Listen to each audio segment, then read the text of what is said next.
Bonjour et bienvenue sur Amela, le podcast pour les mompreneurs qui veulent rester au top de leur forme tout en ayant une entreprise prospère et être à fond dans leur rôle de maman.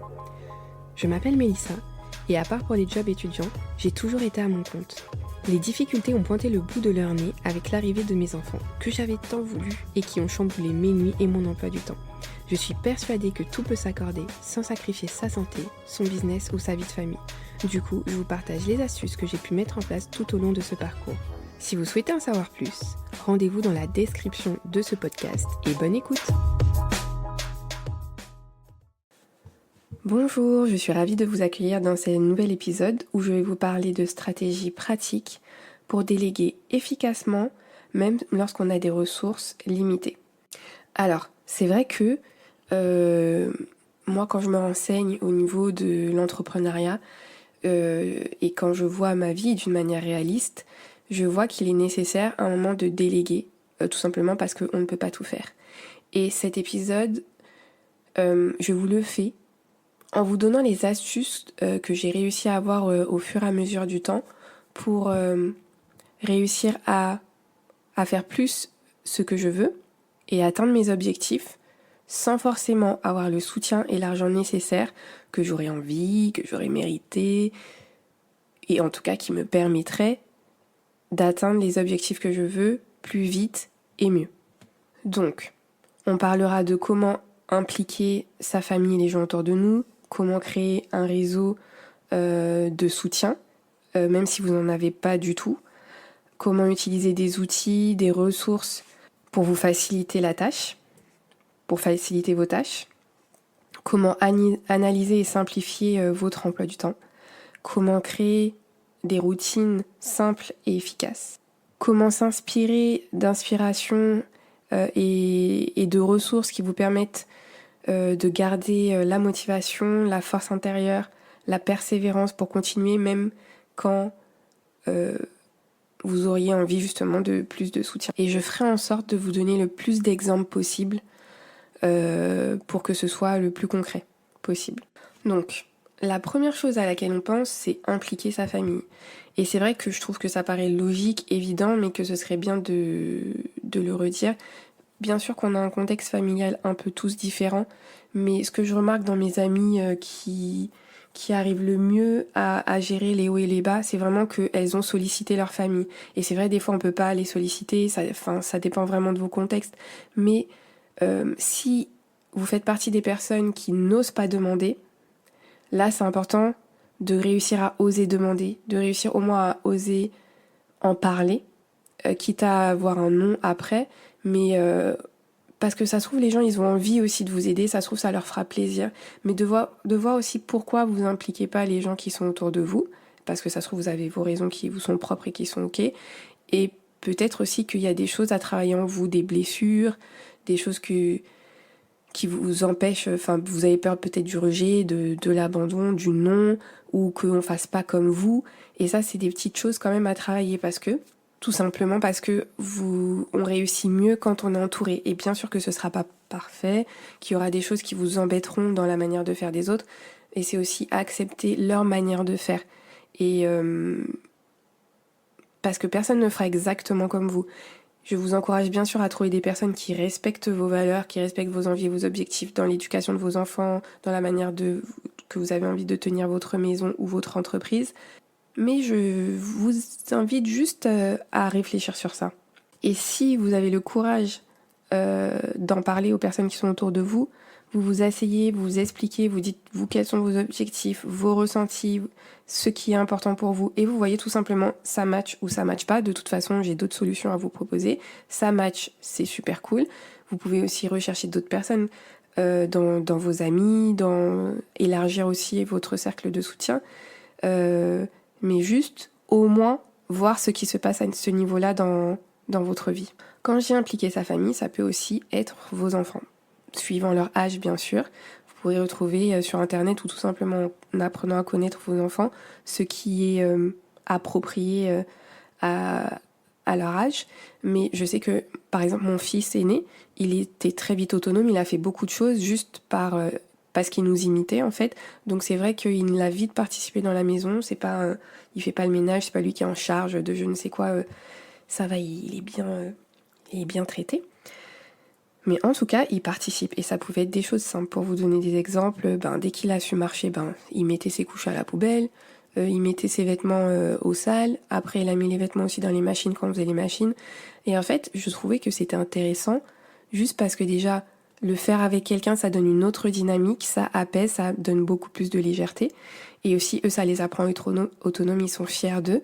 Et je pense que des fois, en tout cas moi, je sous-estime ce qu'ils peuvent faire. Parce que quand j'entends certains amis parler, je me dis, ah ouais, ils savent faire ça. Et donc, je trouve que c'est intéressant de partager parce que on voit leur capacité. Et si on parle aujourd'hui de déléguer et que ça vous a intéressé, c'est peut-être parce que vous faites partie aussi des personnes qui font beaucoup et seules. Et là, c'est un petit pas déjà pour aller dans le sens de la délégation. Et surtout, ça nous fait gagner énormément de temps. En fait, quand par exemple quand on se dit oui, ils sont trop petits pour faire ci, ils sont trop petits pour faire ça. J'avais écouté une émission où il y a une dame qui venait d'avoir des jumeaux et pour ne pas se laisser submerger, elle faisait tout toute seule pour être sûre que ce soit fait. Et même quand ils grandissaient, elle continuait à tout faire parce que il fallait beaucoup répéter, il fallait beaucoup accompagner l'enfant pour réussir à ce qu'il fasse certaines choses. C'est vrai que c'est une phase où quand ils sont petits, on les accompagne au début pour apprendre cette autonomie. Mais en fait, après, ça vous fera gagner du temps sur le long terme. Et ça vous fera gagner aussi dans la qualité de votre relation. Donc en fait, on les accompagne dans l'autonomie. Déjà, on commence à préparer la délégation et le soutien, au moins dans cette relation-là. Et donc plus ils grandissent, ils vont mettre la table, ils vont ranger leurs jouets. Ça peut être vraiment des toutes petites choses. Quand ils commencent à se brosser les dents, ils rangent sa brosse à dents. Il remet le bouchon de son dentifrice, il le remet à sa place. Juste au moins dans toutes les petites tâches qu'il apprend à faire, les mener jusqu'au bout, au lieu que ce soit vous qui passez derrière, après pour tout, pour chaque repas, pour chaque fois qu'il est passé dans la salle de bain, pour chaque passage à un endroit où vous savez exactement ce qu'il a fait parce que en fait, il range pas. Donc voilà.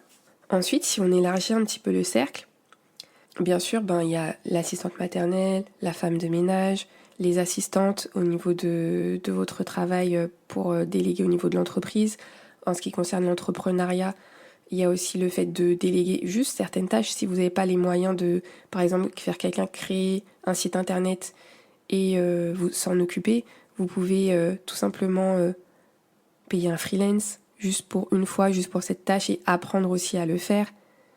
En fait, on n'est pas obligé de tout déléguer. Des fois, ça peut être juste des moments ponctuels, mais qui vous font respirer. Imaginez que, par exemple, vous êtes dans un moment où vous êtes dans un lancement ou dans une vente d'un produit. Vous savez que vous vous occuperez pas de la maison. Pendant ce moment-là, vous pouvez déléguer complètement le repassage et la maison. Donc, quand c'est de manière ponctuelle, peut-être que ça aura un coût moins élevé pour vous. Et si c'est pas possible, acceptez le fait que ça sera pas fait tout de suite, maintenant, et de vivre pendant un moment dans le bazar. Mais bon, revenons à nos moutons. Là, je vous parlais vraiment de créer un réseau de soutien. Donc ça peut être des personnes qui vous aident ponctuellement ou régulièrement. Et ça peut être aussi tout simplement créer un réseau de soutien de mères entrepreneurs. Ou que de mères, ou que d'entrepreneurs. Parce que de toute façon, vous aurez des points communs, mais en tout cas, trouvez des personnes qui ont les mêmes problématiques que vous, qui partagent les mêmes choses et qui pourront vous comprendre quand vous parlez. Parce que,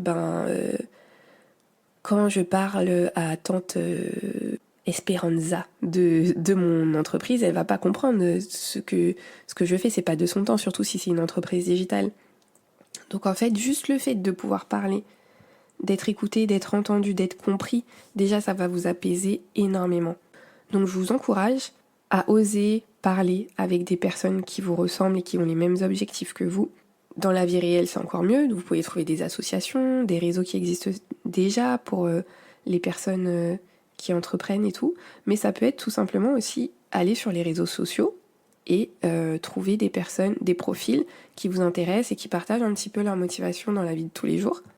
Et vous vous dites, ah ouais, on se comprend, je suis pas toute seule. Et déjà, ça augmente votre énergie, ça augmente votre motivation et ça abaisse aussi les barrières et les peurs parce que vous savez que vous n'êtes pas seul et que vous êtes normal aussi.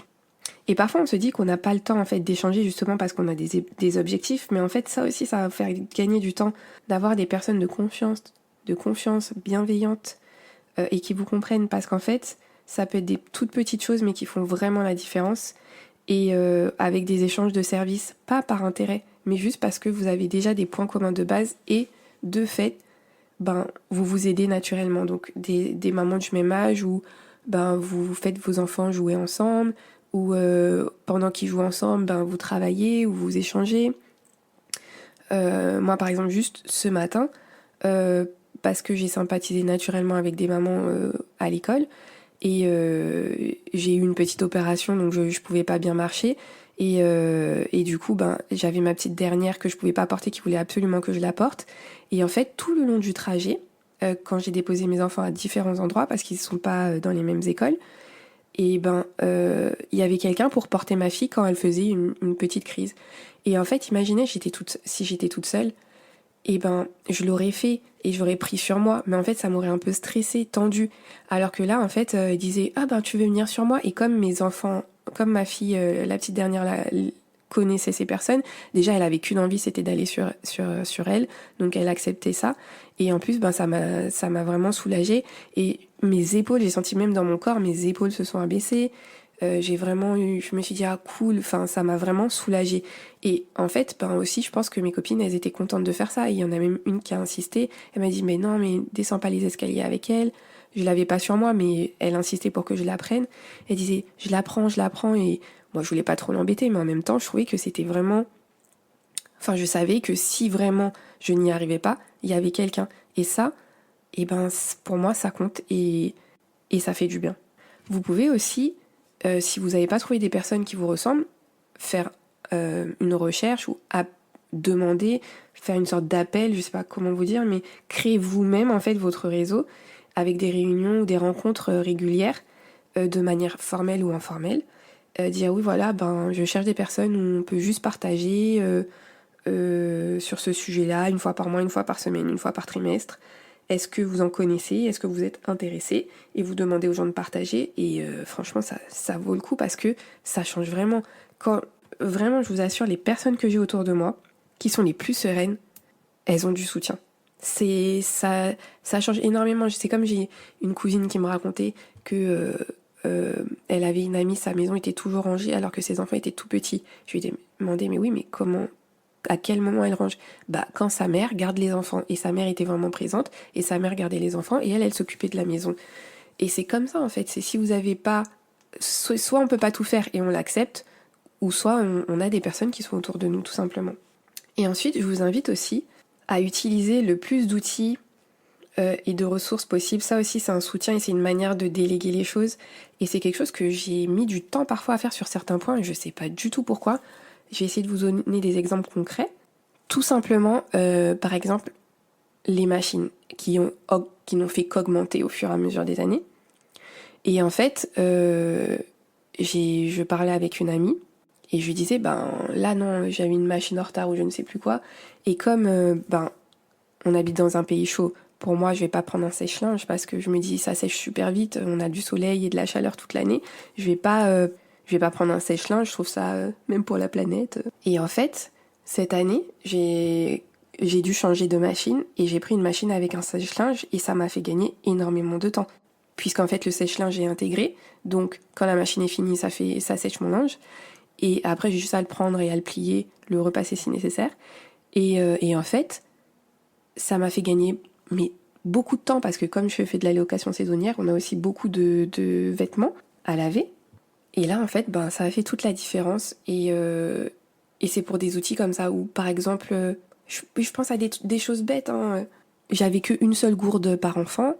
On en a pris deux parce que le temps de laver à chaque fois tous les jours. En plus, il fait très chaud, donc des fois ils boivent plus. Et en plus, ils font du sport. C'est à chaque fois se simplifier la vie. On voit que tous les soirs, il faut laver les gourdes. Non, des fois, il y a des soirs, il y a trop de choses à faire. C'est pas grave, on sait qu'on a une deuxième gourde. Et c'est des petits investissements, mais qui font vraiment la différence. Donc, c'est ce que je vous invite à faire. Là, je parle un peu du quotidien. J'aurais 10 000 exemples à vous donner, mais je pense que vous comprenez un petit peu l'idée. C'est de regarder voilà, imaginons que vous avez beaucoup de comptabilité à faire.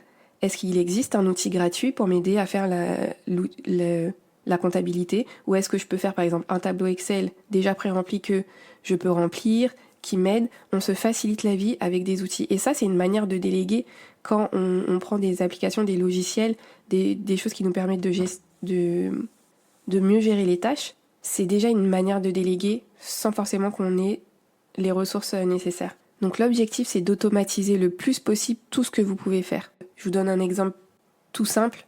Imaginons que vous aviez un balai et que vous avez une grande maison et vous devez balayer tous les jours parce que vous avez un chien et parce que vous avez des animaux et des enfants. Mais si vous prenez un super aspirateur qui vous fait ça en 10 secondes, ça fait toute la différence. Donc en fait, vous regardez au niveau de votre vie pro, votre vie perso et votre vie familiale au niveau de la maison, ce qui vous prend du temps, ce qui vous empêche d'aller vers vos objectifs et comment vous pouvez simplifier les choses, même dans les plus petites choses. Et ça peut être tout bête, mais ça peut faire la différence. Et je suis sûre que vous savez déjà, parce que tous les jours, par exemple, vous êtes en train de faire quelque chose et vous vous dites « Ah, vivement que j'achète une deuxième clé pour le garage au lieu d'attendre la clé de mon mari. » Je dis vraiment n'importe quoi, mais vous voyez ce que je veux dire, quoi. En fait, on se simplifie le plus possible tout et on arrête d'attendre pour se simplifier la vie. Et ensuite, l'autre point que je voulais voir avec vous pour analyser et simplifier votre emploi du temps, c'est vraiment vous mettez pendant une semaine ou deux, ou même si vous connaissez déjà votre emploi du temps, vous mettez à plat votre emploi du temps, vous l'écrivez, et vous regardez les zones qui reviennent et que vous pouvez condenser en une seule fois. Vous regardez celles qui vous prennent du temps, qui vous prennent de l'énergie, et vous essayez de voir soit si vous l'éliminez, ou si vous faites en sorte de la modifier pour faire autrement. Je m'explique. Moi, avant, tous les soirs, je disais aux enfants de préparer leurs vêtements pour le lendemain. Et ça marchait bien jusqu'à ce que, en fait, je me suis dit, on va faire ça le dimanche, tout simplement. Que le dimanche, je voulais que tous leurs vêtements soient prêts pour la semaine, pour que le matin, il n'y ait plus de discussion. Parce que je sais pas pourquoi, il y a un moment, c'est devenu un sujet de discussion, les chaussettes, les culottes, alors que ça n'était pas le cas. Donc on a ajusté et on a dit, ben voilà, le dimanche soir, ils préparent leurs vêtements. Et c'est aussi un point que je voulais voir avec vous, c'est juste que on ajuste par rapport à la réalité du quotidien, parce que sur le papier, ça fait joli, hein, on peut avoir un super bon emploi du temps, mais dans la réalité, entre les caractères de chacun et entre les imprévus, ça marche pas vraiment, et on ajuste.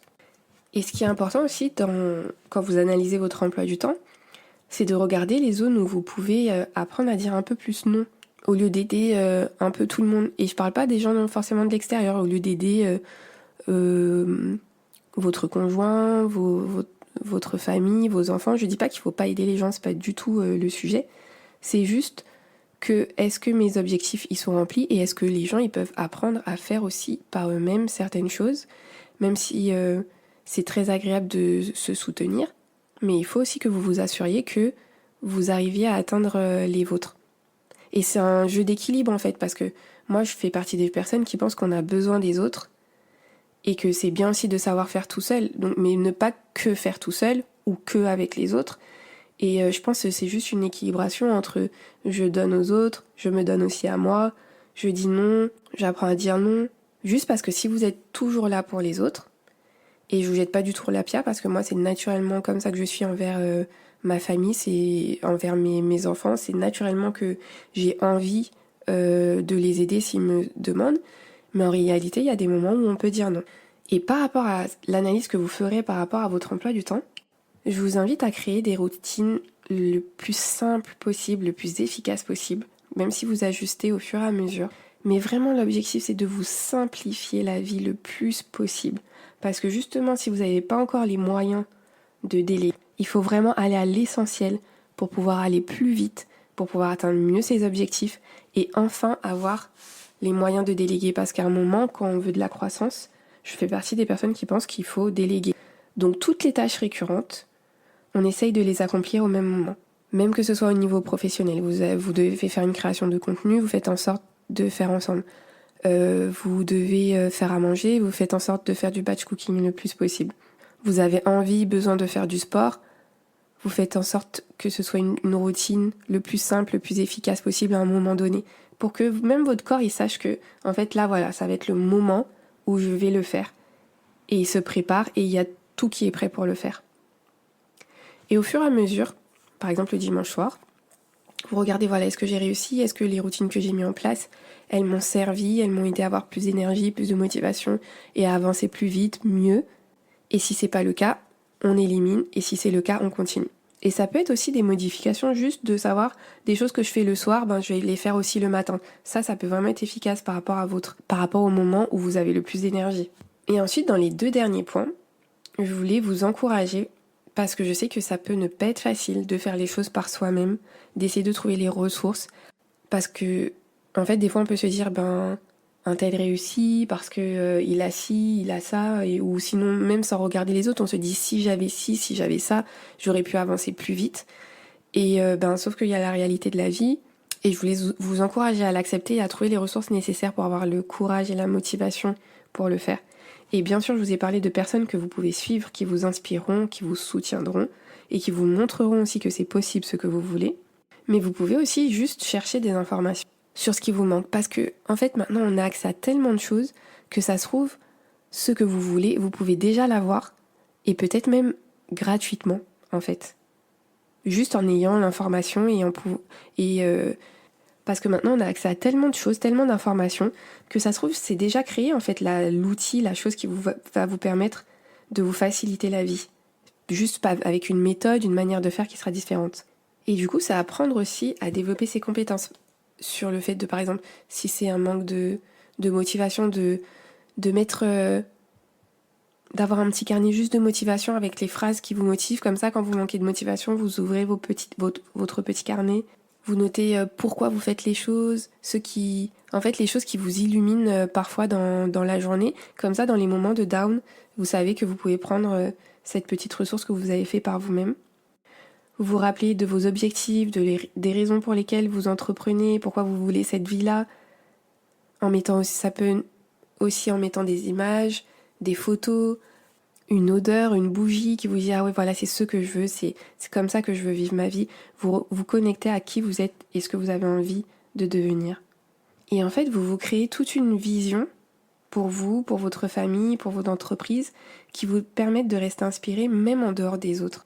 Et ce que je vous encourage beaucoup à faire, c'est de célébrer vos petites victoires, même les toutes petites, vraiment regardez-les, remerciez-les d'être là, remerciez-vous en fait d'avoir réussi à chaque petit pas. Franchement, ils sont super importants parce que c'est vraiment les graines de riz qui font le sac de riz et c'est tous ces petits pas qui font vraiment la différence et qui ont toute leur valeur. Et je pense que quand on apprend à apprécier aussi les petits pas, on peut aussi mieux recevoir le grand, le gros qu'on va avoir. Et ce qui compte, c'est pas des fois que les grosses réussites. Et c'est aussi des choses que vous pouvez faire avec vos amis, avec les personnes qui sont autour de vous, de dire voilà, j'ai réussi à faire ci, à faire ça. Et si c'est des personnes qui veulent votre bien, elles vont vous dire mais c'est génial. Ou même des fois, elles vont vous faire vous rendre compte de choses que vous-même vous ne voyez pas et qui sont en fait des victoires parce que ce que vous réussissez à faire naturellement aujourd'hui, d'autres ne réussissent toujours pas à le faire en fait. Parce que vous avez mis des choses en place ou parce que vous avez certains dons, talents naturels qui font que pour vous c'est facile et que vous ne les voyez plus. Mais en fait, ce que vous êtes aujourd'hui, c'est aussi une victoire. Donc vous pouvez aussi mettre en place une routine chaque semaine, chaque jour, où vous dites merci pour les victoires d'aujourd'hui, de la semaine. Partagez ce moment-là aussi avec votre famille. Et ça nourrit énormément de l'intérieur. Donc voilà, j'espère que ces petites clés vont vous aider à faire vos petits pas et à les apprécier. Pour patienter aussi jusqu'à ce que vous ayez une entreprise où vous pouvez déléguer à plus grande échelle. Donc si je refais un point sur ce que je vous ai conseillé, c'est impliquer votre famille, créer un réseau de soutien, utiliser des outils gratuits ou des outils qui vous facilitent la vie, qui vous font gagner du temps, puisque l'investissement peut être intéressant. Analysez votre emploi du temps, simplifiez au maximum votre vie, entourez-vous d'inspiration et cultivez votre force intérieure, votre vision intérieure. Et je suis sûre qu'on peut réussir sans avoir un grand soutien financier pour le moment.